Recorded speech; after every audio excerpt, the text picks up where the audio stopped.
Boa tarde a todos. Sejam bem-vindos ao call de resultados do último trimestre da PRIO. Eu sou José Gustavo, gerente de relações com investidores e tesouraria, e serei anfitrião desse evento. For those who want to follow us in English, a free translation of the presentation is available on the PRIO IR website. We also have an interpreter for simultaneous translation. Please choose the sound channel icon on the bottom of your Zoom screen. A apresentação e os comentários sobre os resultados serão realizados pelo CEO da PRIO, Roberto Monteiro, o CFO, Milton Rangel, e o COO, Francisco Francilmar. Eles apresentarão os resultados e logo em seguida ficarão disponíveis para a sessão de perguntas e respostas. Nesse momento, todos os participantes estão conectados apenas como ouvintes.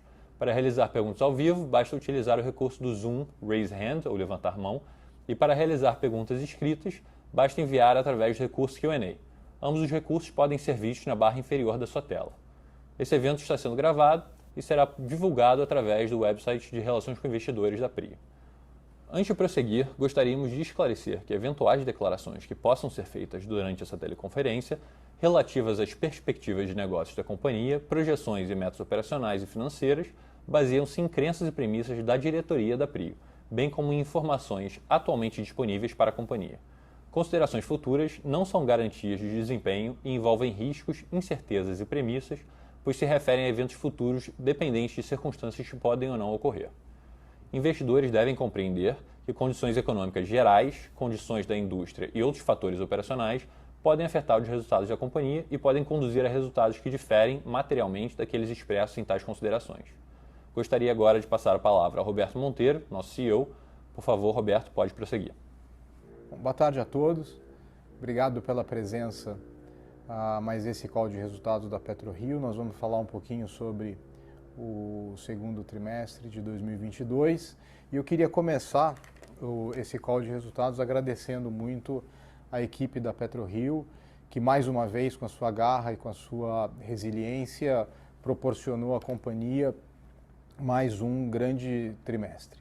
Bom, vamos começar aqui com relação aos destaques. Do lado operacional, eu acho que foi um trimestre muito bom, e operacional no sentido abrangente da palavra, né?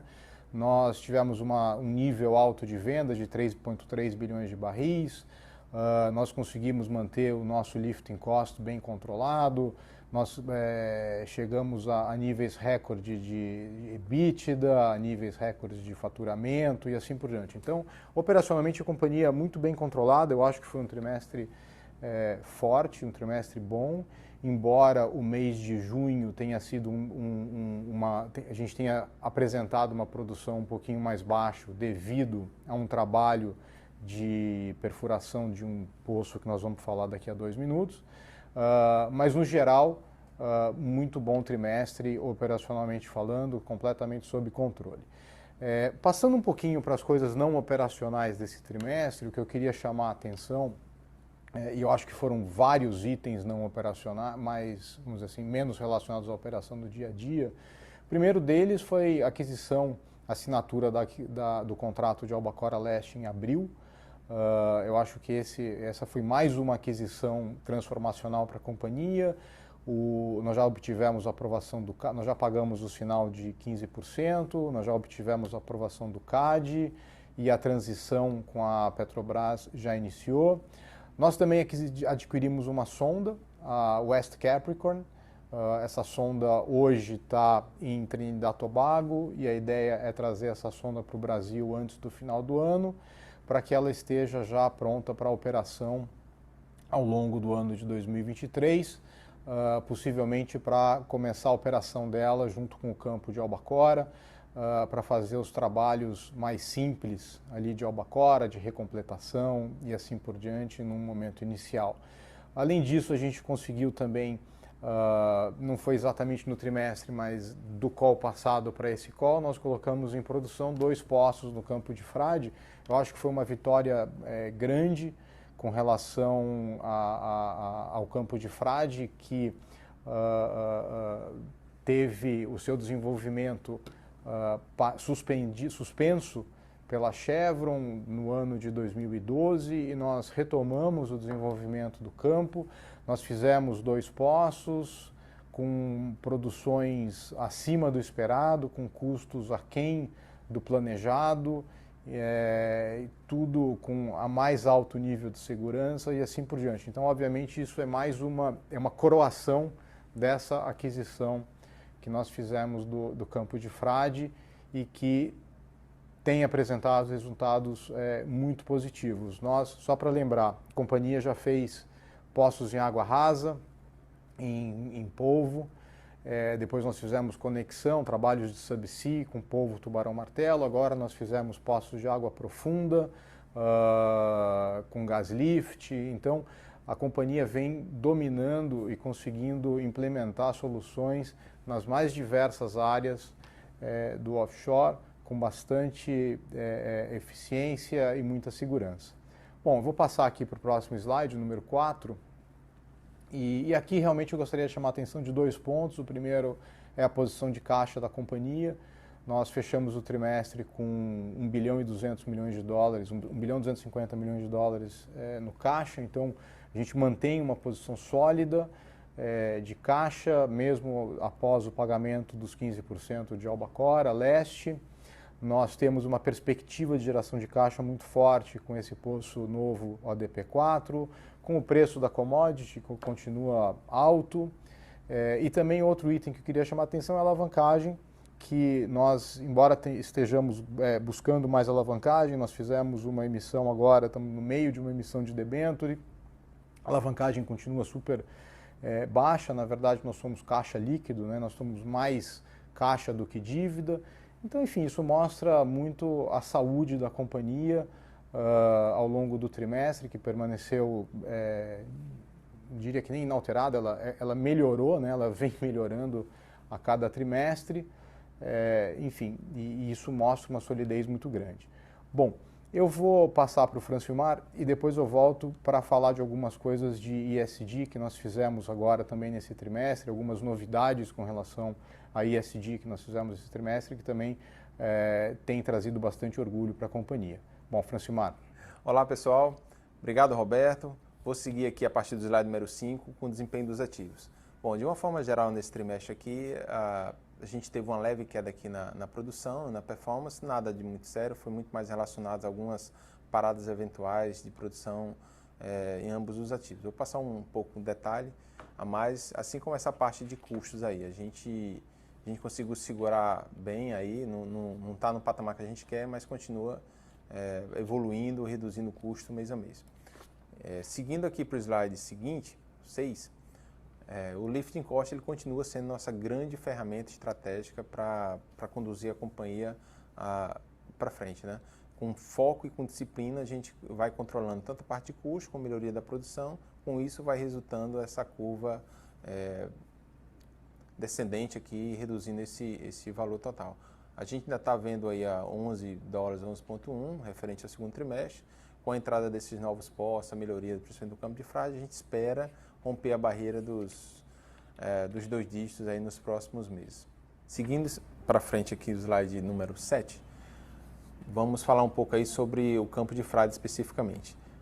Nesse período agora, a gente teve uma perda de produção muito mais direcionada e relacionada à entrada, ao comissionamento, à instalação do sistema submarino do novo poço produtor, principalmente o ODP4, que foi focado ali no mês de junho. A gente teve que parar o poço, na verdade 3 poços aí por um período de quase 20 dias para poder fazer as novas conexões e fazer todo o preparo, comissionamento para esse poço entrar em produção.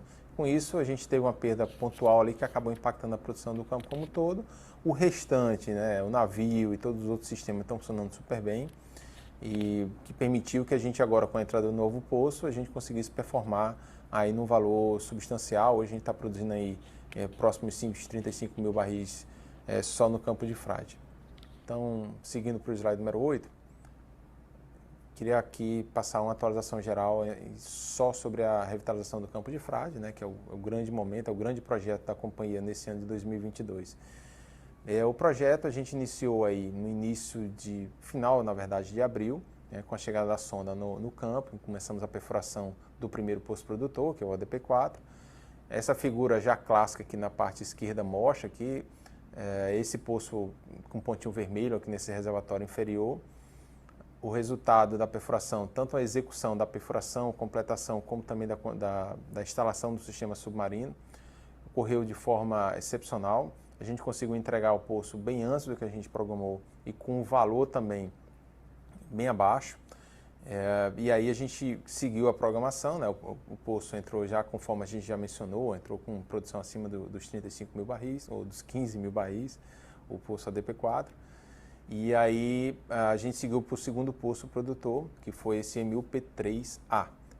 Esse nome é porque ele é um aproveitamento de um poço anterior que se chamava MUP3, que foi um poço que a gente parou a produção no passado devido a problemas lá com hidrato e outras questões mais de baixa produção e alto teor de água.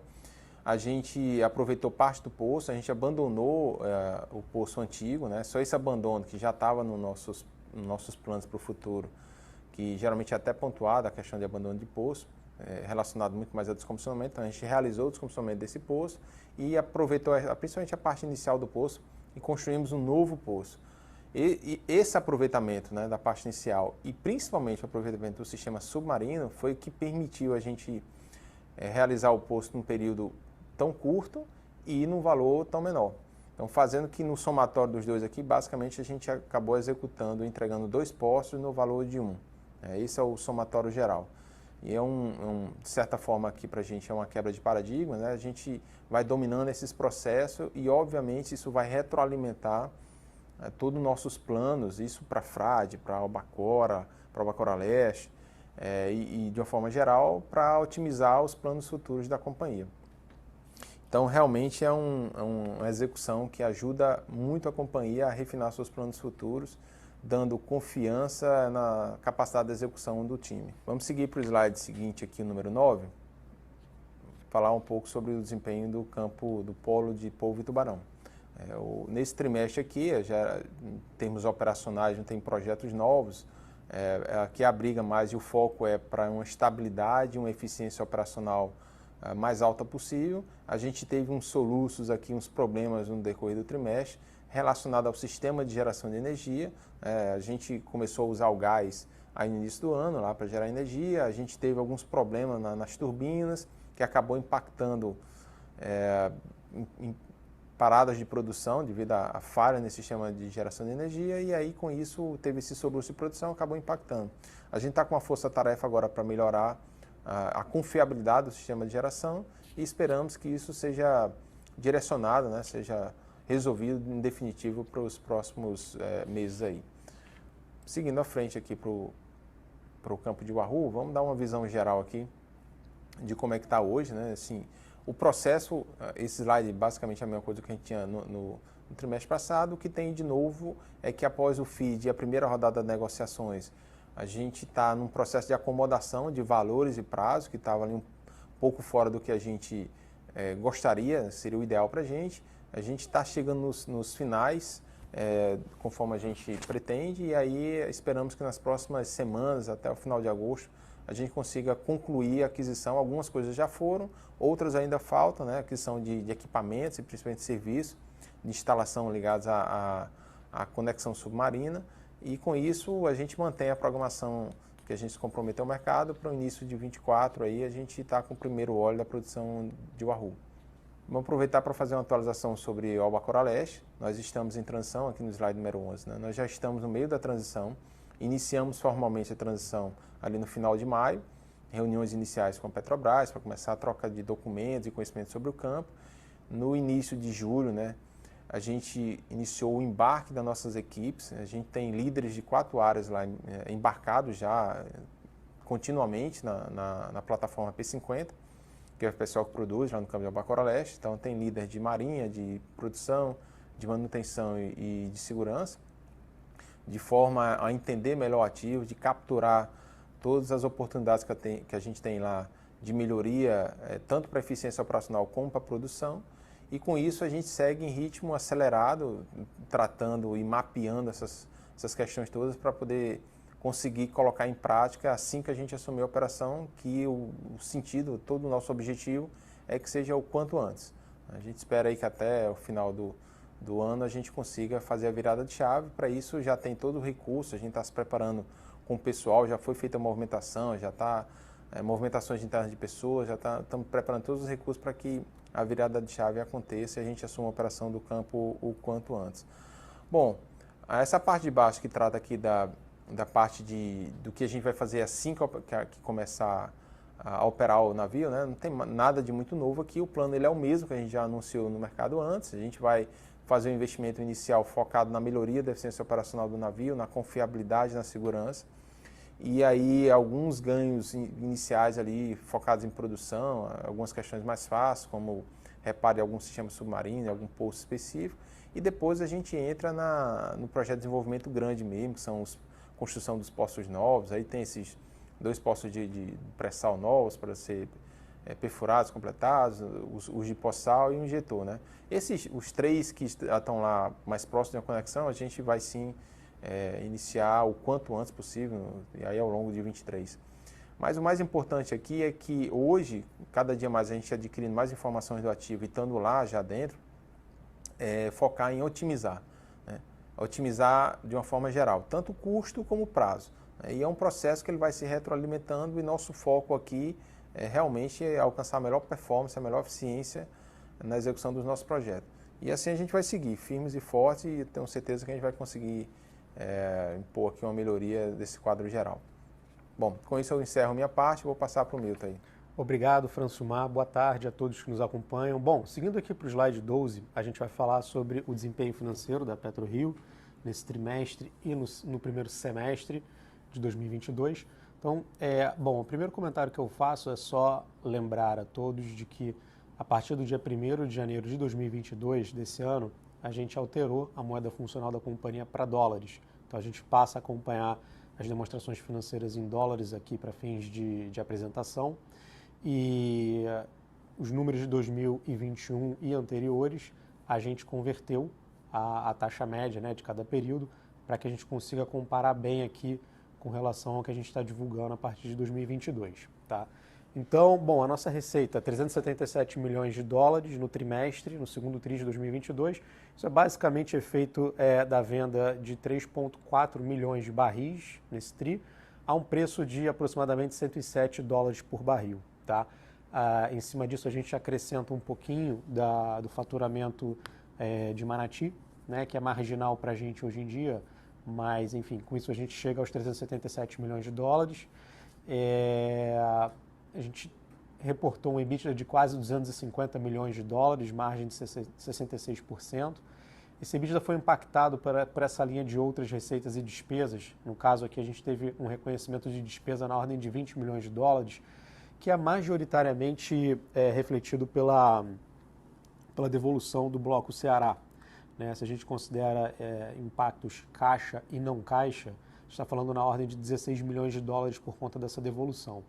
Então, se a gente expurga esse efeito, a gente olha ali embaixo, o EBITDA ajustado de quase 270 milhões de dólares no trimestre, margem de 71%, portanto, uma margem bem representativa. E no semestre, quase 500 milhões de dólares, a uma margem de 72%. Então, isso representa não apenas a melhora no preço do Brent, como também uma melhora significativa operacional, né? Redução de lifting cost e assim por diante. Então, com isso, mais um trimestre bem forte, robusto aqui para a companhia. Bom, seguindo aqui para o slide número 13, a gente vai falar sobre funding da companhia.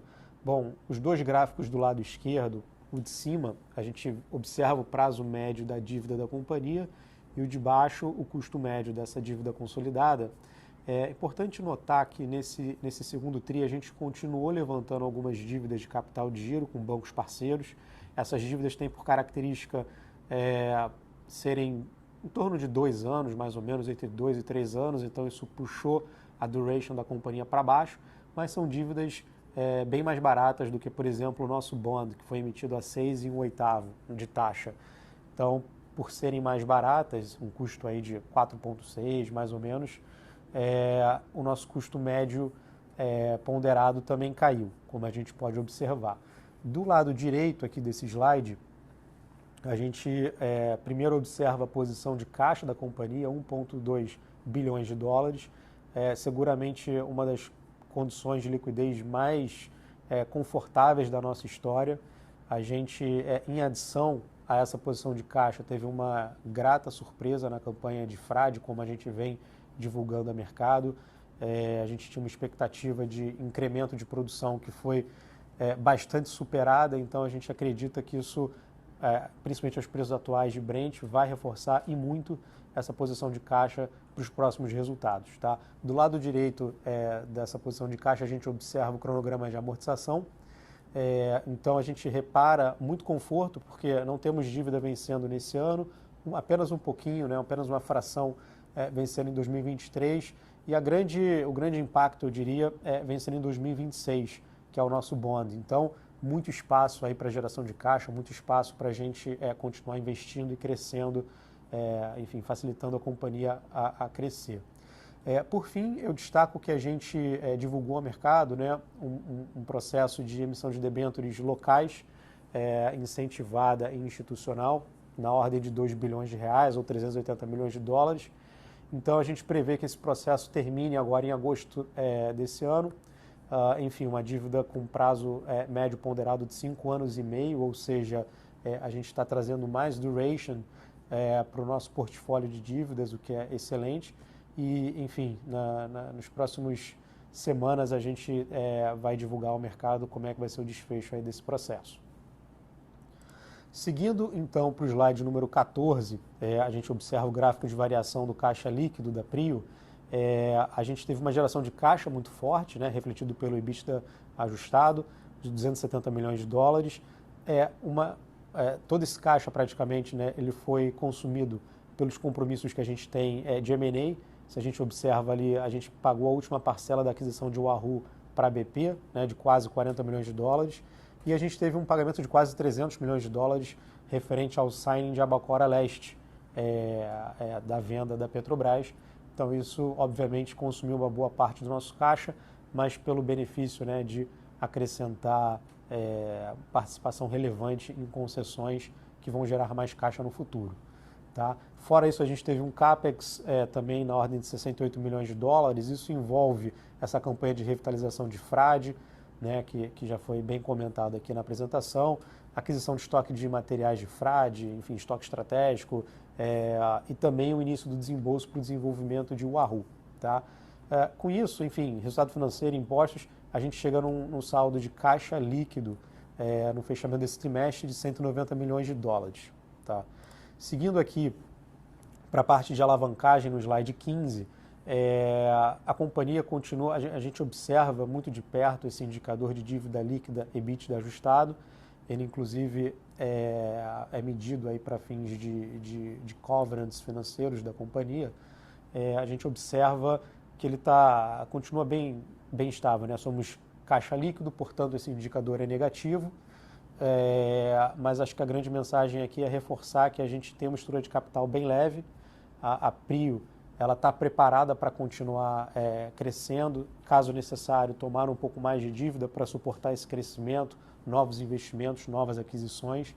Então, enfim, isso só reforça a nossa saúde financeira num momento muito bom, um momento muito sólido aí para a gente poder continuar investindo e gerando valor. Tá? Com isso, eu passo a palavra ao Roberto, que vai comentar sobre ESG e os próximos passos da companhia. Obrigado. Obrigado, Milton.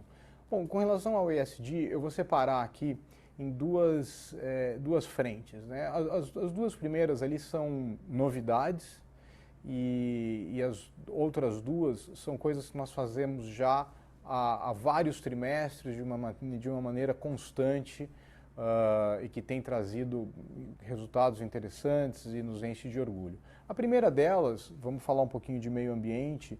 Nós recentemente contratamos algumas consultorias especializadas para ajudarem ajudarem com que a PetroRio fizesse, que a Prio fizesse a medição, né, principalmente da sua pegada de carbono, das emissões de carbono e de alguns outros itens também do ponto de vista ambiental. Isso vai ser certificado essas medições vão ser certificadas pela KPMG e nós também tomamos a decisão de emitir um relatório de sustentabilidade em 2023. Então esse trabalho todo já começou para que o final desse trabalho todo seja exatamente o relatório de sustentabilidade no início do ano de 2023, ao longo do primeiro trimestre. Então, obviamente, isso nos enche de orgulho, porque a nossa estratégia operacional, ela sempre, e eu já falei isso várias vezes, ela é muito alinhada com o meio ambiente, com a redução de pegada de carbono e assim por diante. E a gente, obviamente, vai ter a oportunidade de demonstrar isso e depois no futuro também começar a trazer isso para as metas corporativas e assim por diante. Um outro projeto que também é muito interessante é o Reação Offshore. É um projeto desenhado para treinamento de pessoas, de técnicos e de não técnicos, os não técnicos com ensino médio completo, para que possam trabalhar na PetroRio, para que possam ser capacitados para trabalhar no offshore de uma maneira geral. A gente tem apoiado esse projeto, serão 190 vagas, nós tivemos mais de 4.700 inscritos, então um projeto que tem andado muito bem e parece um projeto bem interessante também, inclusive olhando do ponto de vista de sociedade e assim por diante. Os outros dois projetos que eu vou falar, eles são coisas mais constantes dentro da vida da PetroRio. O primeiro deles é o apoio social, a gente busca muito a inclusão social através principalmente do esporte, mas também a gente busca patrocínio de projetos relacionados à saúde e assim por diante. Então, nós mantivemos nosso projeto Instituto Reação, o Instituto Todos na Luta, enfim, a Irmã Dulce, o Hospital Humberto Primo e assim por diante. Então, mas isso é o nosso DNA, essa é a nossa cultura. E olhando internamente, nós continuamos oferecendo programas de saúde e bem-estar para os nossos colaboradores. Com esse trimestre tivemos corridas de trekking, nós tivemos trekking no Rio de Janeiro, sessões de alongamento, sessões de shiatsu, yoga, isso tudo tanto para o nosso escritório quanto para o nosso pessoal embarcado. Então esse é um projeto que visa o bem-estar. A gente acredita piamente que o corpo estando bem cuidado e a mente estando bem cuidadas, obviamente a pessoa vai ser mais produtiva e mais feliz, né, de alguma maneira. Então, esses são projetos que a gente apoia muito. Bom, eu vou passar aqui para o último slide da apresentação, o slide número 17, e ele diz respeito a próximos passos. Aqui, ele, assim como não poderia deixar de ser, sempre o segurança e saúde dos nossos colaboradores em primeiro lugar, e algumas outras coisas que a gente tem que desenvolver ao longo desse trimestre, né? Nós estamos trabalhando muito fortemente com relação aos poços injetores da campanha de frade. Nós entregamos os 2 poços produtores e agora, na sequência, vão vir 2 poços injetores de água. O primeiro deles já está em fase final, a gente estima que nos próximos 20 dias, talvez, a gente consiga colocar esse primeiro poço injetor para injetar água, né? E aí, a partir daí, nós vamos perfurar o próximo poço injetor. A gente tem trabalhado bastante no desenvolvimento de Wahoo, tanto do ponto de vista de negociações com fornecedores. Nós já terminamos todo o projeto de engenharia e já iniciamos negociações com fornecedores. A gente espera começar a colocar os pedidos ao longo do mês de agosto para a campanha de Wahoo. Muito focados também no Albacora Leste. Como eu falei, nós já recebemos a aprovação do CAD. Nós já recebemos aquele waiver do outro sócio, que era a primeira condição precedente a ser cumprida, então essa já foi cumprida. E agora trabalhando muito, tanto na transição com a Petrobras, quanto no processo com a ANP, tudo andando sem grandes sobressaltos, mas enfim, um grande foco da companhia. Tá? Finalmente, o último ponto que a gente sempre traz também é um foco grande no crescimento orgânico e em novas oportunidades de M&A, que, enfim, vão continuar sendo parte da nossa agenda. Muito obrigado a todos e eu queria abrir o espaço para perguntas.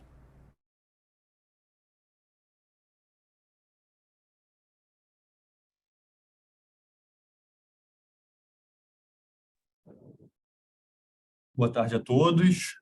A gente vai abrir agora para a sessão de perguntas e respostas. Quem quiser mandar pergunta por escrito pode usar o botão de Q&A embaixo da sua tela. E quem quiser mandar pergunta falada, por favor, usa a função de raise hand ou levantar a mão, e a gente habilita o seu microfone para você falar. A gente vai começar pelas perguntas faladas. Vamos começar com uma pergunta do Guilherme Levy, do Morgan Stanley. Guilherme, pode falar. Oi, pessoal. Boa tarde. Obrigado por pegar minhas perguntas. Eu tenho duas perguntas do Arro. A primeira, eu só queria entender se teve alguma novidade aí no processo de arbitragem com os parceiros indianos. E a segunda, vocês comentaram do processo de negociação com os fornecedores. Eu queria entender como talvez que esse processo ele está se concluindo versus como vocês imaginavam no início, né? Então, ao longo do último ano aí a gente teve um processo inflacionário muito forte no mercado. Então, eu só queria entender que tipo de desafios a empresa teve para talvez continuar com o mesmo retorno que se esperava ali um ano atrás, e que tipo de iniciativas podem ter sido feitas para mitigar esse efeito de se negociar num mercado tão short. Obrigado. Obrigado, Guilherme. Boa tarde. Boa tarde a todos. Com relação ao Arro, nós ao parceiro, né, a IBV, o único update que nós realmente temos é que o painel arbitral já foi instaurado, nós já escolhemos. O painel arbitral ele é composto de 3 árbitros, cada companhia escolhe um árbitro e os 2 árbitros escolhem um terceiro. Esses 3 árbitros já foram selecionados. E hoje a expectativa de todos é que a decisão aconteça ao longo de 2023. Eu tenho a impressão que alguma coisa próxima aí ao 3º trimestre de 2023. Tá? Mas, além disso, fora isso, nós não temos nenhuma novidade. A companhia continua desenvolvendo o campo de Arro, a ANP continua analisando o plano de desenvolvimento. Então, tudo segue com naturalidade, sem grandes sobressaltos. Agora, essa decisão ela vai ter que ser tomada até... tomada não, ela vai ter que ser... Essa arbitragem ela provavelmente seja concluída em algum momento do ano que vem, a gente estima no 3º TRI. Isso não impede a PetroRio de desenvolver nada, enfim, e é bem em linha com o que a gente já vem falando. Com relação aos fornecedores, Guilherme, assim, a nossa expectativa é manter os valores de acordo com o que foram divulgados já no mercado. Tá? Nós sempre falamos de um projeto total aí da ordem de $800 milhões para 100%, né, do projeto. Agora, o que vai acontecer certamente é uma mudança entre as linhas. Né? Nós tínhamos lá atrás considerado, agora eu não me lembro exatamente os números, mas se não me engano 370 milhões de subsea e cada poço a $70 milhões. Eu acho que era alguma coisa mais ou menos dessa ordem de grandeza. E o desafio do Francilmar que ele está, enfim, tendo agora é exatamente reacomodar isso de maneira a chegar nos mesmos 800 milhões. Como vocês viram, nós conseguimos o pessoal da operação, Francilmar e a equipe, conseguiu fazer um trabalho brilhante com relação à campanha de frade nesse primeiro poço e no segundo também. Então, acho que mostra um domínio grande nosso desse quesito, que é perfuração e conexão e assim por diante. Isso vai ser feito de uma maneira provavelmente mais barata do que nós imaginávamos, mas os equipamentos vão acabar custando mais caro, de maneira que o global, os $800 milhões se mantém.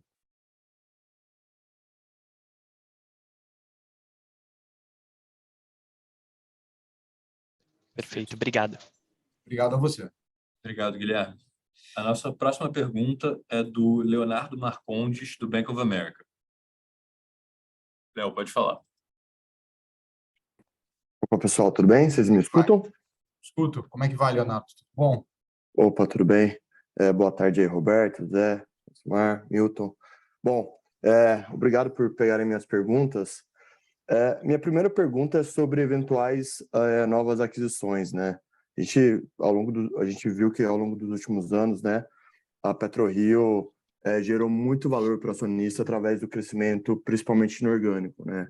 Fora isso, a gente também já viu que vocês respondendo outras perguntas, que a ideia não é pagar dividendo, pelo menos por enquanto também, né? Então, eu queria entender um pouco como que a companhia lida com novas aquisições internamente. O que eu quero dizer com isso, né? Eu gostaria de entender se existem metas internas para crescimento inorgânico dentro da companhia, ou se tudo que foi feito até agora tem um view mais oportunístico, né, dado a quantidade de ativos que estavam disponíveis aí devido a diferentes situações criadas pelas empresas no Brasil, né? Seja a situação da Domo, ou seja, desinvestimento da Petrobras, ou seja, as IOCs focando um pouco mais no pré-sal. Então, essa é a minha primeira pergunta. Minha segunda pergunta, também sobre a aquisição, é sobre Catuá, né? Já faz algum tempinho que a Petrobras lançou o teaser desse campo, e é um campo que fica bem próximo do cluster de Frade e Wahoo, né? E eu queria entender como que vocês estão vendo essa oportunidade atualmente. Obrigado. Bom, Renato, obrigado.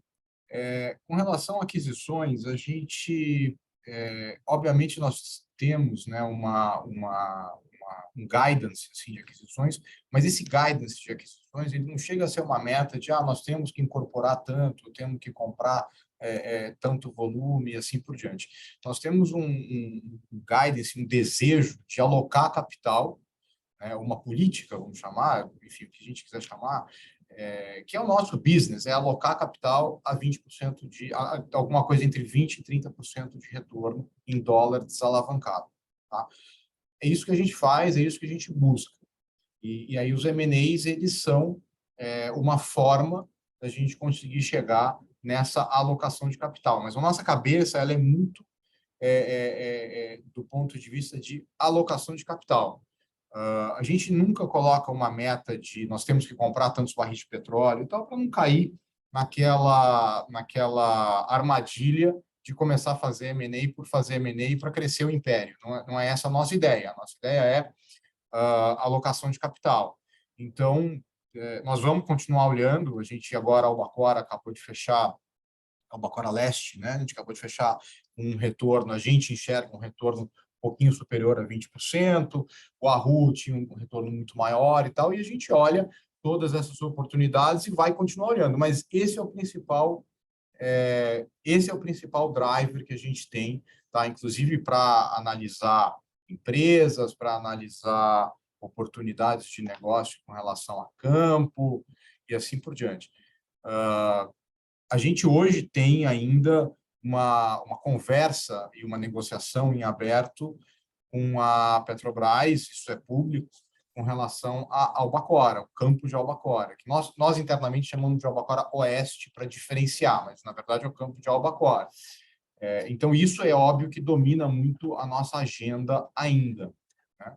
A gente está esperando um pouco a Petrobras se reorganizar depois de todas essas mudanças, mas esse ainda é o maior drive. Isso acontecendo ou não acontecendo, se acontecer, eu acho que vai demorar talvez um pouquinho mais para uma próxima, para um próximo projeto da PetroRio, e não acontecendo, a PetroRio continua buscando oportunidades fora da Petrobras. Vamos lembrar que a Albacoras, tanto o leste quanto o oeste, são os primeiros campos que nós estamos adquirindo a operação da Petrobras.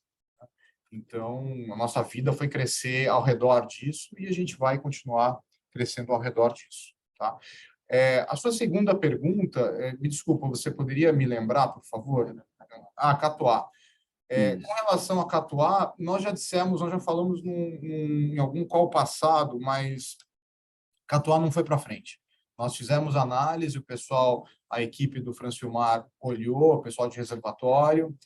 É um tieback possível, porém é um tieback longo, né, relativamente longo, não é longo em tamanho, mas é um tieback que você tem que colocar uma quantidade, tem que deploy uma quantidade grande de caixa para um reservatório que você não tem tanta certeza, né? Ali, se não me engano, era um reservatório carbonático, e os reservatórios carbonáticos eles se caracterizam por não serem tão comportados. Às vezes ele é bom, às vezes ele não é bom, e a gente não tem muito como saber isso de antemão, né? Normalmente um reservatório arenítico ele é mais homogêneo, então é mais fácil de você saber isso de antemão, e aí não nos pareceu razoável a equação de risco-retorno por esse lado. Então, Catuá é um projeto que a gente não vai à frente mais. Perfeito, pessoal. Muito obrigado. Viu? Obrigado, Léo. A próxima pergunta é do Gabriel Barra, do Citi.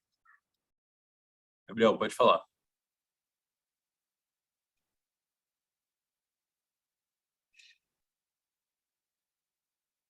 Boa tarde, Gabriel. A gente não consegue O meu ouvir. estava no mudo aqui. Roberto, Milton, Francimar, Zé, obrigado por pegar minhas perguntas aqui. Tenho, talvez, vou fazer duas perguntas, talvez eu tenha uma terceira, mas acho que o primeiro ponto, acho que uma coisa que chamou muita atenção foi realmente esse flow lá do ADP4, né? Até o Milton, como mencionou, é um fluxo de caixa ali que talvez a companhia até não estava, o mercado não estava esperando. E olhando por esse prisma, eu queria tentar entender dois pontos aqui. Uma é o quão confiante vocês têm, quanto confiança vocês têm em relação à manutenção dessa produtividade do ADP4, né? Como a gente pode pensar nessa produtividade daqui para frente. Esse é o primeiro ponto. E dentro nesse contexto de uma maior produtividade infra, de maior geração de caixa, o que muda em relação à alocação de capital e em relação a pace de investimento? Assim, tem alguma mudança representativa nesse ponto? E se eu puder uma terceira, desculpa me prolongar aqui, mas acho que é um ponto que eu gostaria de entender. Assim, tem uma eleição em outubro, né? Como já foi, acho que a Albacora Leste é uma aquisição importante para a companhia e, pelo que eu entendo, o closing deveria acontecer posteriormente à entrada, quando a gente vai saber qual será o novo governo, né? Dentro disso, assim, o que tem dentro do contrato que protege a companhia em caso de uma mudança, vamos dizer, de planos, etc. Existe algum risco ali em relação à aquisição de Albacora Leste? O que tem de proteção ali dentro? Só para, num worst case cenário, vamos dizer assim, o que a gente poderia ter aqui de defesa em relação a isso? São esses três pontos. Obrigado. Obrigado, Gabriel. Eu vou pedir para o Francimar falar um pouco sobre a produção, aí depois eu volto para falar sobre potencial mudança de alocação de capital e essa questão de Albacora Leste. Bom, Gabriel, a questão da produção do ODP4 é mais relacionada ao seguinte. Bom, a gente tem uma política aqui na PetroRio, um alinhamento que a gente sempre se prepara do lado mais conservador. Então, todo o nosso planejamento operacional, toda nossa decisão de alocação, a gente se protege da forma mais conservadora e o que vem para frente vem de melhor.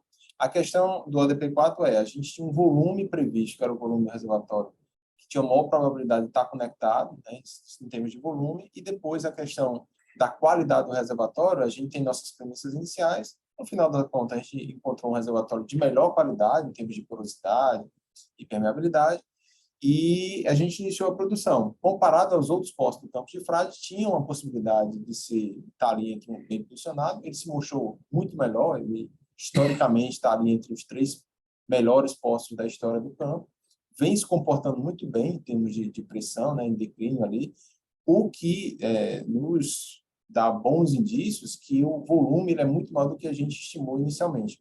O reservatório total ele é bem maior, cerca de, 3, 4 vezes maior do que a gente considerou como o nosso cenário básico. Então, assim, é uma questão que a gente vai dia a dia coletando mais informações. Daqui a uns 2 meses, a gente vai fazer uma avaliação mais completa para ter noção do volume total que está conectado a esse ODP4. E no futuro, eventualmente, pode ser que a gente avalie e chegue à conclusão que até dá para colocar mais postos nesse reservatório. Mas isso é informação que vai vir com o tempo. E a razão, complementando, a razão pela qual a gente considerou uma área que era 1/4 do reservatório total é porque do ponto de vista de interpretação sísmica, existia a dúvida se ali havia uma falha selante, né, que separava esse negócio ou não. A nossa visão foi usar a mais conservadora, e essa foi a principal mudança, né? O reservatório é um pouco melhor, o óleo é um pouco mais leve, né? Mas a principal mudança assim, que aconteceu foi essa falha selante, que era uma coisa binária, né? Se ela existisse da forma que a interpretação sísmica havia sido feita, nós teríamos aquela produção mais próxima ali de 6 mil barris por dia. Se ela não existisse, aí a produção poderia ser muito maior, que é exatamente o que está acontecendo. Então, essa é a razão. Não é também que, poxa, a companhia está sendo super conservadora. Não é isso. É que a gente usa algumas premissas, e essa em particular é uma coisa meio binária, assim, que podia fazer essa variação muito grande. Tá? Com relação à alocação de capital, Gabriel, o que mudou, assim, de imediato, o que mudou foi o poço Emil P3A. Um poço com menos produção, né? Um poço de 3.500 barris por dia, então, mas também muito barato, um poço de 20 milhões de dólares, 22 milhões de dólares, que se pagou aí, vai se pagar em 60 dias, menos 60 dias, se fizer a conta, vai se pagar muito rápido. Então, isso mudou de imediato, porque a gente falou, poxa, a gente consegue antecipar esse poço e já colocar para produzir aqui imediatamente, depois a gente vai para os injetores. Então, isso mudou um pouquinho.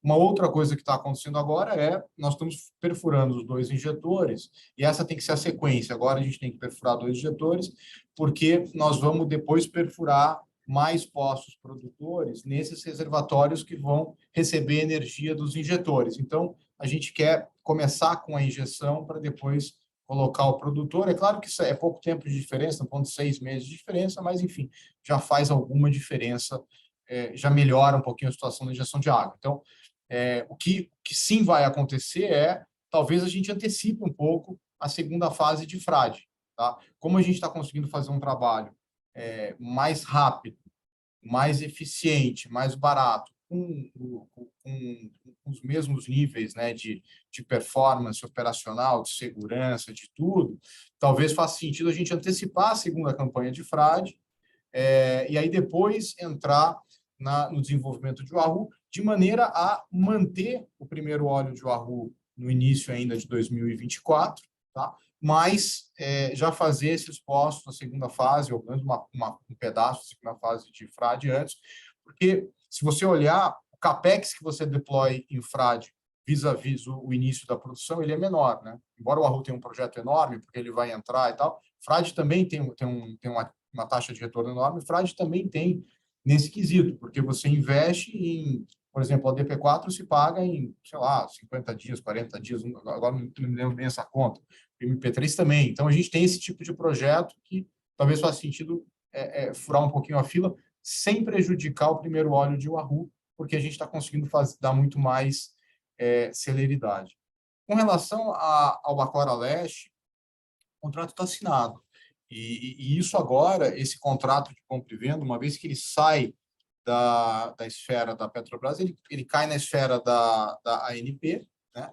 E a nossa discussão é com a ANP hoje. Assim, é claro que a Petrobras é parte, né? Tem a transição, tem tudo isso, mas, enfim, é uma coisa muito mais relacionada a PetroRio demonstrar a capacidade operacional para a ANP e para frente. Não existe mais nenhuma condição precedente que faça com que esse contrato possa ser cancelado, a menos que a PetroRio não consiga demonstrar para a ANP que tem capacidade para operar o ativo, para operar, para abandonar e tudo mais. Tá? Mas hoje é a única coisa que está em voga. Então, eu acho que nós estamos assim, numa boa situação com relação a isso. Mesmo em qualquer mudança de governo e tal, a diretoria da ANP se mantém. De novo, eu acho que a gente está muito bem posicionado. Enfim, e era um campo que era consenso dentro da Petrobras para venda. Talvez esse consenso não exista de uma maneira muito clara no Albacora, mas no Albacora Leste ele existia. Então, assim, eu vejo praticamente zero probabilidade de qualquer soluço por esse lado acontecer. E a gente está trabalhando para conseguir e para ter a aprovação da ANP antes do final do ano. Tá? Essa é a nossa meta, isso nós estamos buscando. Tudo que a gente faz é com esse intuito e assim por diante. Então, acho que isso tudo junto dá uma segurança muito grande com relação a essa transação. Ótimo, muito claro. Obrigado. Obrigado, Gabriel. A nossa próxima pergunta é do Pedro Soares, do BTG. Pedro, pode falar. Obrigado, Zé. Boa tarde, Roberto, Milton, Francimar também. Acho que a maior parte dos pontos já foram abordados, mas deixa eu fazer 2 follow-ups aqui no lado de custos e também na parte de CAPEX.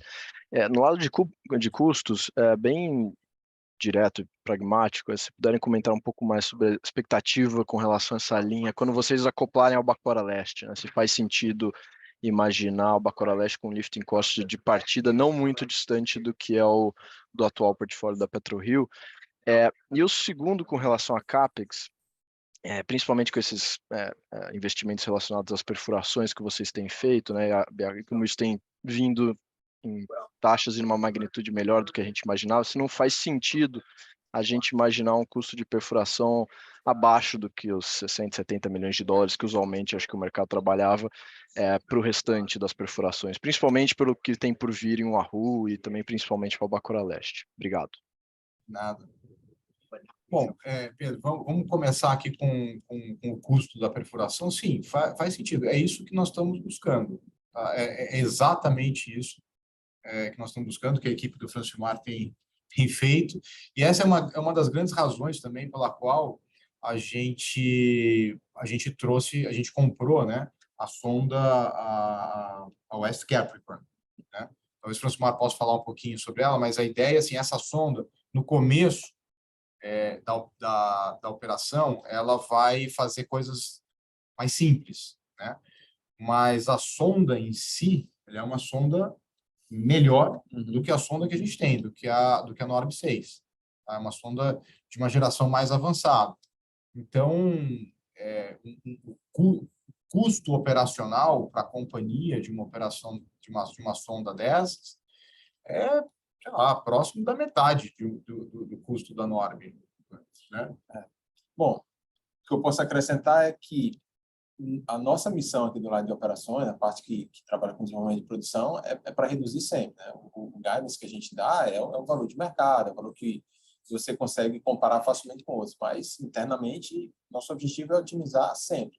A sonda ela é muito mais eficiente, a sonda de uma geração além, que permite que a construção do poço ela seja mais rápida e com isso a gente consegue reduzir. Então, e outro grande ponto é que é uma sonda que a gente vai operar por uma fração do que eu contrataria no mercado em um momento que o mercado está subindo a taxa de sonda, né?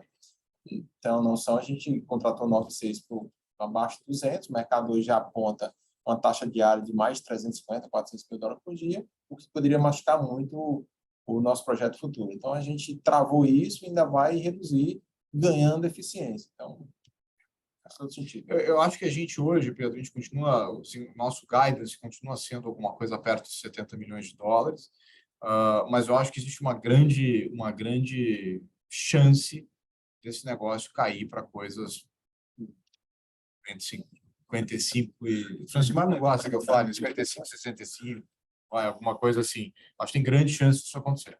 Tá?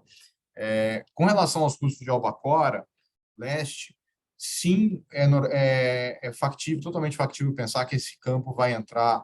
Assim, a nossa percepção é que no D0, mudando a chave, simplesmente por trazer ele dentro da nossa estrutura de custos e operar os nossos helicópteros, os nossos barcos, a nossa embarcação de oil spill, enfim, da nossa maneira, esse campo deve entrar aí com alguma coisa próxima a $12 o barril de lifting cost, e muito rapidamente esse negócio vai cair abaixo de $10 o barril. Tá? O $12 ele conversa com uma produção próxima de 30% para 100% do campo, e o nosso plano é, como você viu ali, já no primeiro ano de operação, conectar aqueles 3 poços que estão perfurados. Tá? Até nós éramos um pouquinho mais conservadores do que isso, a nossa ideia era conectar um pouco mais para frente, mas, enfim, a gente também está fazendo a transição ali no ativo, aprendendo mais, analisando um pouquinho melhor as coisas, encaixando os nossos cronogramas de sonda. Essa era uma outra coisa, a gente está sendo mais eficiente, então também a gente está ganhando um pouco mais de expertise nesse negócio, e eu acho que a gente vai fazer essas 3 conexões já, provavelmente, no primeiro ano de operação do campo. Então, esse lifting cost de 12 já vai cair para baixo de 10, eu estimo, sei lá, ao longo de 2023, até o final de 23, no próximo desse. Se vocês me permitirem só um follow-up sobre alguma atualização do lado de hedge. No último call vocês tinham mencionado, né, que vinham reduzindo a compra das puts até pela maior volatilidade do preço do petróleo, né? Mas se puderem comentar um pouco como vocês estão vendo essa opcionalidade agora, principalmente nessas últimas semanas, que o preço tem cedido, e também agora já com o Albacora Leste assinado, se faria sentido proteger alguma coisa da geração de caixa, qualquer coisa sobre hedge seria interessante também. Tá. Pedro, a nossa política de hedge continua intacta, comprar put at the money ou 10%, 10% abaixo do at the money, mas é sempre compra de put simples, sem muito invento, sem esse negócio de collar, nada disso. A gente tem muito receio, eu particularmente, o Milton também, a gente tem muito receio de margin call, então a gente dificilmente vai se meter em alguma dessas que a gente possa ter chamada de margem e assim por diante. Isso dito, a gente só consegue comprar put com a volatilidade baixa. E a vol continua muito alta ao longo de todo esse tempo. Ela chegou a ensaiar uma queda. A vol é um índice que se chama OVX. A gente normalmente consegue comprar put a preços interessantes quando ele chega a alguma coisa entre 30 e 33. Né? Ele continua em 50. Ele começou a ensaiar uma queda, parece que beliscou ali 45, 43, alguma coisa ao longo do mês. A gente começou a ficar animado, e isso logo voltou. Então, hoje a gente está completamente unhedged, não temos nenhuma put vigente. Nós vamos continuar atentos, né? Claro, agora também o spot está caindo, mas a gente olha muito o longo, né? Quando você está hedgeando, porque quando a gente fala do at the money, é o at the money no longo. E, embora o spot tenha caído, sei lá, 15% na última semana, ou talvez, eu não sei, próximo disso, o longo não se mexeu tanto, mas que é o que a gente olha ali o longo não, né? Os próximos 6 meses, que é o que a gente olha na put, se mexeu menos. Mas hoje ainda não tem condição para a gente comprar nada, a gente continua unhedged. Se a gente vier a fazer um negócio com a Albacora, que é o Albacora Oeste, aí eu acho que, por um lado, né, esse poço novo que a gente colocou e assim por diante, isso reduz muito, se é que não elimina, tá, a necessidade de um aumento de capital, né, se a gente for fazer uma outra transação. Eu acho que praticamente elimina a necessidade de um aumento de capital. Porém, a estrutura toda de fluxo de caixa da companhia fica um pouco mais apertada. Então, eu acho que nesse caso, especificamente, a gente, junto com a transação, nós pensaríamos em fazer alguma coisa um pouco mais longa de hedge. Nós já tivemos umas conversas com alguns bancos no sentido de fazer collar, porém, sem margem. Tá? Assim, a gente compra put, vende call, e essa venda do call, como a gente fica, do ponto de vista de crédito, né, você fica longo no físico e short no papel, alguns bancos entenderam, assim como a gente, que você não tem ali um grande problema de crédito. Né? E aí, com isso, nos ofereceram a retirada dessa margem. Tá? Então, se a gente for à frente num projeto desse de Albacora, que vai demandar um estresse maior no fluxo de caixa, eu acho que talvez faça sentido a gente voltar e reanalisar um pouquinho. Até o momento, a estratégia de hedge continua intacta, put, com volatilidade baixa, não teve volatilidade baixa, nós estamos sem hedge. Está claríssimo. Obrigado, Roberto. Obrigado, Pedro. A próxima pergunta é do Luiz Carvalho, do UBS. Luiz, pode falar. Fala, Luiz, como é que vai? Fala, Roberto, tudo bem? Francilmar, Milton, Zé, obrigado pelo tempo aí. Queria voltar, Roberto, se puder falar um pouco sobre Albacora Oeste. Você mencionou que você está no modo de espera, vamos dizer assim, aguardando a Petrobras se organizar e tal. A gente teve algumas reuniões com a companhia e a percepção que a gente teve foi um pouco diferente. Na verdade, que, obviamente, teve um valor inicial, esse valor foi revisto em função da descoberta lá do novo reservatório de Forno, né? E que a companhia, na verdade, estava esperando a PetroRio em relação ao novo valor que foi colocado na mesa para ver se a coisa vai adiante de fato ou não. Então, eu queria, talvez, só alinhar aqui, entender de vocês em que pé, de fato, está essa negociação, se a bola está parada no campo da Petrobras ou do lado de vocês, e aí, se você puder, qual é o limite de vocês, assim, do ponto de vista, talvez não do tamanho do bid, mas de retorno mínimo que vocês aceitariam para entrar, vamos dizer assim, nesse ativo. Segunda, não sei se vai para o Milton ou para o Francilmar. Eu acho que, Milton, eu vi alguma declaração sua recentemente em algum veículo especializado sobre o preço de realização que vocês tinham feito, que vocês conseguiam historicamente um desconto de alguma coisa como $2 para o Brent. E quando a gente olha agora nesse trimestre, né, principalmente com esse conflito lá na Europa, vocês conseguiram um prêmio de quase $2, né? Então, queria entender um pouco como é que está essa dinâmica, não sei se isso é estrutural, quanto tempo você acha que dura, só para a gente entender um pouco desse lado.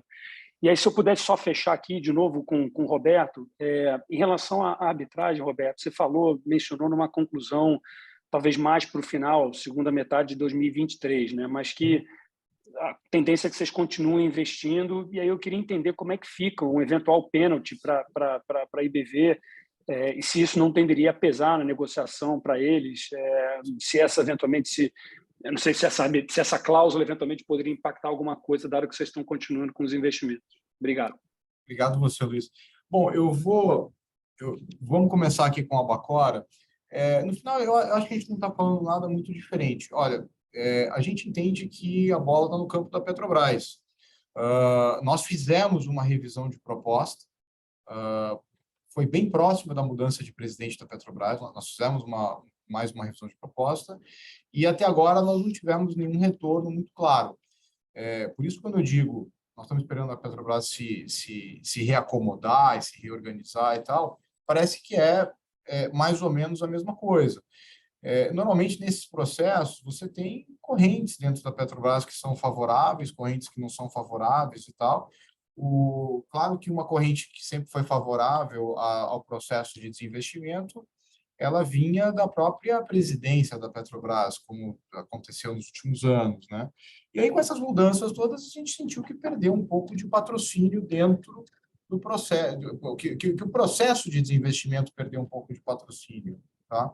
E aí a gente está esperando para ver se esse patrocínio vai voltar ou se esse patrocínio não vai voltar, né? A gente tem muito claro o nosso objetivo, a gente busca um retorno de 20% em dólares alavancado, real terms, é o que a gente continua buscando. Assim, se existe uma coisa, um ponto importante no nosso DNA é disciplina. A gente sempre falou isso e é isso que vale. A gente olha o caso base com um preço de petróleo de perto de $60 o barril, então é um longo prazo, sim, eu acho ok, né? E esse longo prazo ok nos dá um retorno de 20%, uma TIR de 20%, e nós não temos problema absolutamente nenhum em agregar earn-outs conforme as condições melhorem, tá? Então, o nosso bid ele leva em conta esse conceito. Se o petróleo tiver e ficar com esse nível, a gente vai ter um retorno de 20% e é condizente à natureza do negócio. E se as condições forem melhorando, a gente não tem problema absolutamente nenhum em agregar earn-out, assim como nós já fizemos, assim como a gente vem propondo a Petrobras. Se o petróleo subir, a gente vai pagar mais. Se o reservatório tiver uma produção maior, a gente não tem problema nenhum também em ter earn-out em cima do reservatório e assim por diante, tá? Claro, esse retorno ele nunca cai, ele é 20%, e aí os ganhos a gente começa a dividir com a Petrobras, né? Então, se as coisas vão acontecendo melhor do que a expectativa, o seu aumento na TIR, ela acontece num ritmo talvez um pouco menor do que, talvez não, um pouco menor do que seria a TIR se você não tivesse earnouts, mas a gente entrega isso sem problema nenhum. E essa é a base, esse é o cerne da nossa proposta, né? Agora, dentro da Petrobras, você conhece melhor do que eu, né? Existem correntes ali, existem pessoas que são favoráveis, pessoas que é uma instituição enorme, é uma instituição que tem as suas, enfim, tem as suas características próprias, a sua vida própria, praticamente, mas a nós cabe esperar um pouquinho e ver essas mudanças todas que provavelmente aconteçam na Petrobras aqui nos próximos semanas, né? Estamos falando de agosto e tal, para ver se a gente consegue realmente re-engage numa negociação. O último movimento foi feito pela PetroRio. Nós revisamos a proposta, nós colocamos jornal, tentamos chegar. A gente sempre tenta endereçar todos os pontos da Petrobras. A gente sempre tentou fazer isso, continua tentando. Agora, a gente tem que ter um retorno mínimo para fazer esse negócio e essa é a nossa disciplina, tá?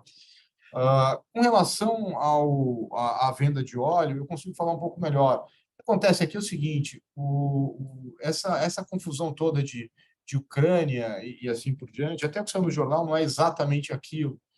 Não é que a PetroRio está produzindo mais ou vendendo mais por causa da Ucrânia, não tem nada a ver uma coisa com a outra. A gente está vendendo mais porque está produzindo mais. Mas, na verdade, é o seguinte, o nosso óleo é um óleo que tem uma característica heavy sour. O nosso heavy sour tinha um desconto para o Brent, um desconto médio para o Brent, que dava mais ou menos uns $3, dava $2 frade, $4, $4,50 tubarão martelo e polvo. E aí dava um desconto médio de uns 3, mais ou menos. Com a questão da guerra na Ucrânia e a reacomodação do óleo, né, o mercado passou a ter mais necessidade de óleo sour, heavy sour, tá? E aí entra a PetroRio, porque o nosso óleo é heavy sour. Então, isso fez com que os diferenciais melhorassem no nosso caso. E aí, então, nós passamos a vender frade a um pequeno ganho, a $2 de diferencial, e o tubarão martelo praticamente 0,0, tá? Agora, eu não sei dizer a você o quão estrutural é isso, Luiz. É uma coisa que hoje está acontecendo, né? Eu não sei te dizer quanto tempo esse negócio vai durar. As condições normais eram desconto de 4, desconto de 4,50, desconto de 2. Hoje nós estamos vendendo, sim, na média, a um preço melhor do que o Brent. Mas, enfim, eu não sei dizer para você quão longo vai ser essa situação. Tá? Tinha mais uma pergunta que você tinha feito. Era da arbitragem, sobre aquela a sua expectativa lá de 23 e a continuidade do investimento. Eu acho que é o seguinte, o que pode acontecer nessa arbitragem? A IBV falou, olha, ela primeiro tentou segurar a gente para não fazer o desenvolvimento do campo, nós fizemos, ela tentou aqui em primeira e segunda instância no Brasil, tentou segurar isso, né? Perdeu nas duas instâncias aqui no Brasil, e aí ela iniciou uma arbitragem. Então, assim, e nós estamos desenvolvendo o campo. O que ela pode pedir na arbitragem? Ela pode pedir, olha, quero voltar para o campo. O contrato diz que ela tem um pênalti de 10 vezes, tá? que chama de back-in, né? Eu tenho a impressão que esse vai ser exatamente o cerne da discussão, porque para voltar a 10 vezes, isso não precisa de arbitragem. Então, eu tenho a sensação de que o pedido dela vamos dizer assim, que a nossa potencial, vamos dizer assim, a PetroRio perdeu a arbitragem. Legal. Como ela volta ao projeto, né? Eu acho que o mínimo, o 0, ela volta perdemos tudo. Então, ela volta ao CAPEX mais algum custo de capital, que é muito fácil de calcular, né? A gente vê a que valores a gente se financia, enfim, é fácil de calcular qual é o custo do equity e assim por diante. Então, eu acho que ou ela volta ao custo de capital, seria a PetroRio perdendo tudo, ou ela volta alguma coisa entre o custo de capital e o back-in que está no contrato. Mas isso é exatamente precisamente o que vai ser decidido na arbitragem. Eu acho que, no pior dos casos, é neutro para a gente. Justo. Tá bom. Fechado. Não, super claro. Obrigado aí pelas respostas e parabéns aí. Valeu. Obrigado a você. Obrigado, Luiz. A próxima pergunta é do Marcelo Gumiero, do Credit Suisse. Marcelo, pode falar. Olá, boa tarde, pessoal. Parabéns pelos resultados, todo o time da PetroRio. Eu tenho uma pergunta, talvez seja um follow-up das perguntas anteriores, sobre M&A, né, alocação de capital. Vocês comentaram que, quer dizer, depender de Albacora Oeste, né, o próximo passo pode ser mais breve ou mais longe, né? E o que eu queria entender exatamente o que poderia ser esse próximo passo, né? Seria um ativo do tipo peregrino, ou enfim, né, qualquer outra coisa que vocês estejam olhando do ponto de vista de alocação de capital em M&A. Obrigado, pessoal. Obrigado a você, Marcelo. Assim, a gente sempre foi vocal com relação a peregrino, a gente sempre disse que gosta de peregrino. Agora, também não adianta a gente gostar, né? O dono tem que estar disposto a fazer uma operação. O que eu acho, de uma maneira geral, e aí não estou falando de Equinor em particular, nem nada, mas o que eu acho de uma maneira geral é que as empresas, as majors aqui no Brasil, e a Equinor está entre elas, a própria Shell, possivelmente, e tal, vão começar a desenvolver as coisas maiores de pré-sal e vão começar e vão continuar num processo de desinvestimento do legado, né? E você olha assim, o que tem de legado dessas majors e é o que a gente vai tentar buscar, tá? Então, obviamente, Peregrino é uma, você tem lá a Shell, que, enfim, também tem os seus ativos e tal, mas depende muito deles, assim, a gente não tem muito, claro que a gente tem conversas, a gente faz provocações, propostas, e existe uma interação, não é uma coisa estanque, né?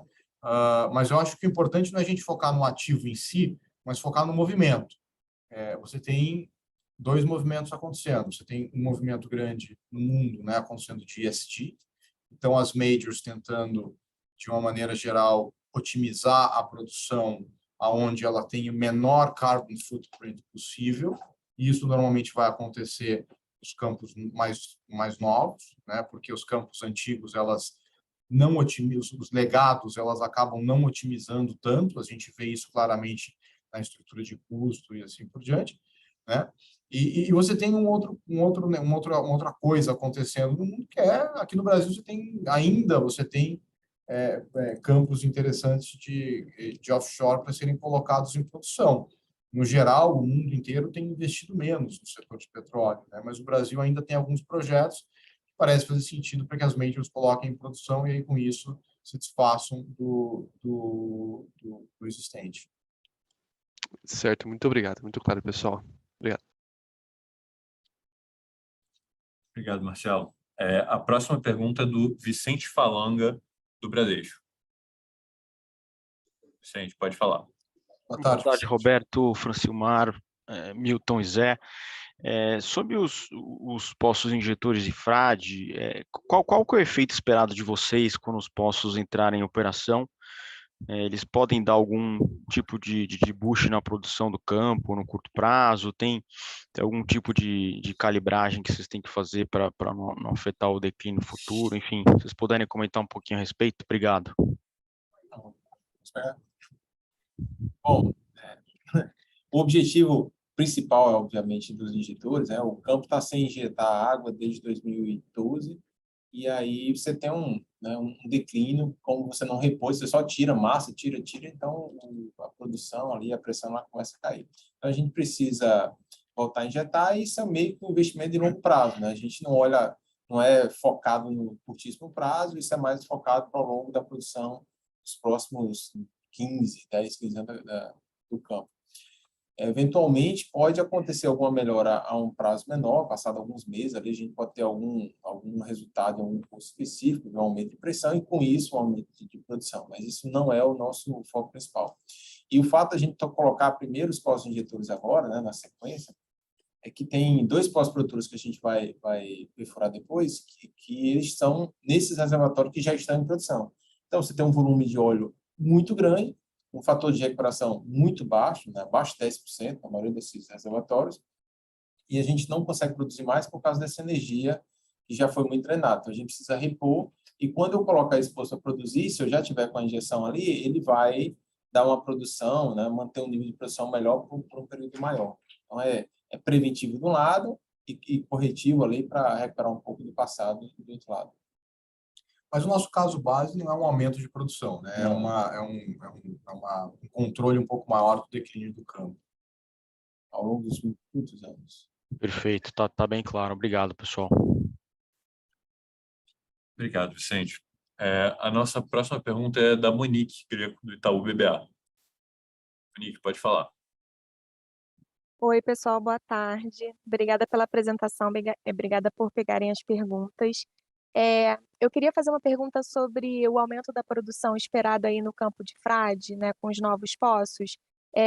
Vocês acham que a gente pode esperar, além de ganhos de eficiência de lifting cost, que são naturais de ganhos de escala, né, se a gente também pode esperar algum tipo de ganho na comercialização da produção do campo, no que diz respeito a tempo de formação de lote, ou qualquer outras condições comerciais melhores por conta do volume adicional de produção no campo? Acho que a ideia aqui é tentar entender, não só em termos de eficiência operacional e logística de offloading e tal, mas o que vocês estão esperando em termos de condições comerciais com esse aumento de produção aí em Frade. Obrigada. Monique, obrigado. Condições comerciais, assim, o desconto de Frade, eu acho que vai continuar próximo do que ele tem acontecido. Esse óleo que a gente está produzindo na DP4, ele é um pouco mais leve. Compensação, o MUP3A é um pouco mais pesado, então eles não se balanceiam perfeitamente, porque um produz muito mais que o outro, né? Um posto produz muito mais que o outro. Mas, enfim, eu não acho que a gente vai ter nada grande ali do ponto de vista de característica de óleo. Eu diria que é muito marginal, se algo. Do ponto de vista de formação de lote, o que melhora um pouquinho é o working capital da companhia, né? Porque se você produz mais, então você consegue, enfim, escoar mais esse campo. Você tem um período de espera menor para você poder fazer as vendas e assim por diante. Mas a gente continua vendendo lotes de 1 milhão de barris, tá? Então, assim, para o comprador é transparente, ele só vai comprar mais lotes, mas o tamanho do lote continua sendo 1 milhão de barris. A gente teve já um ganho grande de eficiência lá atrás, quando nós passamos de um lote de 600 mil barris para 1 milhão. A gente vendia Panamax e a gente passou a vender Suez e Afra. Esse foi um grande ganho que nós tivemos. Mas agora isso vai perdurar. Então, eu não vejo assim grandes diferenças do ponto de vista de comercialização. Claro, obrigada, Roberto. Obrigado, Monique. Agora, eu acho que a gente já passou bastante perguntas das pessoas faladas. Eu queria só trazer 2 pontos que várias pessoas perguntaram nas perguntas escritas, 2 assuntos aqui que a gente não mencionou ainda. O primeiro é Manati, eu acho, e o segundo é Itaipu. Tá bom. Manati e Itaipu. Manati nós assinamos em 2018 ou 2019, agora nem me lembro mais, um contrato de venda de Manati para uma empresa chamada Gasbridge. Esse contrato, infelizmente, não foi adiante. Eu não sei se é infelizmente ou felizmente, para dizer a verdade, porque também o preço do gás subiu para burro e tal, e o campo passou a ter muito mais valor. Então, enfim, o que nós havíamos assinado lá atrás de venda, a empresa que adquiriu não conseguiu cumprir as condições precedentes. Esse contrato chegou ao que nós chamamos tecnicamente de long stop date, e o contrato acabou. Ele se desintegrou, desapareceu, cancelado. Não existe mais nenhuma obrigação de nenhuma das partes com relação ao campo. Hoje é um campo dentro da nossa estrutura que perdeu relevância, né? Ele é um percentual pequeno da nossa receita, um percentual pequeno do nosso EBITDA, que pode vir a fazer sentido um desinvestimento no futuro, sem grandes problemas. Enfim, mas é um campo que está ali muito bem, ele é um campo redondo, ele é um reloginho esse campo. Então, também nós não temos nenhuma pressa e nenhuma necessidade em fazer nada com relação a esse campo, tá? Então, essa é a situação de Manati. A situação de Itaipu, nós estamos começando a pensar começando a estudar e analisar o campo de Itaipu, na verdade o reservatório, né, que a gente entende que existe uma possibilidade, existe uma probabilidade desse reservatório ter algum tipo de conexão a outros campos adjacentes, a outros campos vizinhos. É exatamente isso que a gente está começando a estudar e tal. É um long shot ainda. Eu acho que aqui não temos nada para falar no curto prazo, mas essa sempre foi a nossa cabeça com relação a Itaipu. Nós somos os operadores de Itaipu, então nós somos os responsáveis, né, por fazer esse tipo de análise, de tudo que a gente está começando a fazer. E o que nós temos é um earn-out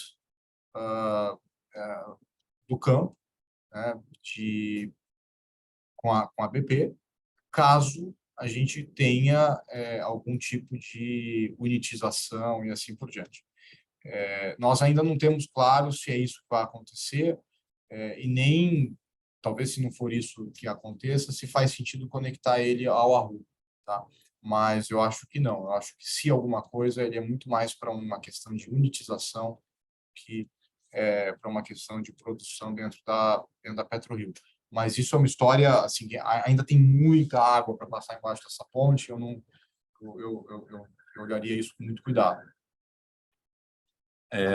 Só mais um assunto que surgiu aqui, que eu acho que vale falar, como é que fica a questão de financiamento e alavancagem depois do nosso anúncio, né, da captação das debêntures, da maior geração de caixa agora por causa do ADP4 e do MUP3.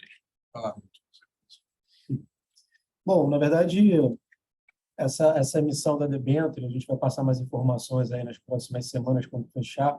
Ela é um deal bem oportunístico, então a gente está tendo a oportunidade de trazer um bom dinheiro, quase 400 milhões de dólares, a uma taxa bastante interessante. Isso vai reforçar o nosso caixa. E, como o Roberto comentou, a gente vai ver, né, como é que as próximas transações vão acontecer, quando vão acontecer, mas o importante no primeiro momento, não tem muita mudança de alavancagem, né, porque você traz caixa e acrescenta dívida, mas é um dinheiro oportunístico, barato, né, ainda mais com uma duration longa, né, que para a gente é super bacana, e a gente vai, enfim, aplicar da melhor maneira, de acordo com as oportunidades, os M&As, CAPEX, etc. e tal. A gente vê um nível de alavancagem de 0,5, 0,6 logo depois da compra de Albacora Leste, e o nível de alavancagem inferior a 1,5 dívida líquida EBITDA, se nós formos bem-sucedidos em Albacora. Então, bem sob controle. Enfim, esse dinheiro, como o Milton falou, ele é uma coisa oportunística, porque tem uma desarbitragem entre que acontece, é uma coisa bem técnica aqui no mercado brasileiro, que tem acontecido uma desarbitragem do cupom cambial vis-à-vis o que a gente está negociando lá fora, com relação aos bonds e assim por diante. Então, pareceu fazer sentido. A gente está falando de um prazo. O prazo máximo de 10 anos para essa debênture, tá? Mas a gente não fala 10 anos, porque, na verdade, você tem pagamentos no meio, você tem amortizações, e aí a gente fala sobre duration, que é o prazo ponderado. Prazo médio ponderado de 5 anos e meio, e o custo ponderado, né, são duas tranches, uma SDI e outra NTNB+, é um custo que a gente espera que fique na casa de 6,8, uma coisa por ali. Tá? Então, parece ser uma coisa interessante mesmo. Ele tem um duration mais longo do que o nosso bond, numa situação de custo um pouco melhor do que o nosso bond. Ele é parecido com o bond que nós emitimos lá atrás. Então, parece fazer bastante sentido para a gente. Perfeito. Então, a gente vai encerrar aqui a sessão de perguntas e respostas. Eu queria passar a palavra para o Roberto para as considerações finais. Obrigado, Zé. Obrigado a todos. Teve que achar uma participação bem relevante aqui no call de resultados. Eu, mais uma vez, deixo meu agradecimento à equipe da PetroRio e a todos vocês, investidores, que nos apoiam, sempre nos apoiaram e, enfim, continuam nos apoiando durante todo esse tempo. Nós nos vemos daqui a 3 meses. Obrigado. Obrigado. Encerrada a teleconferência de resultados.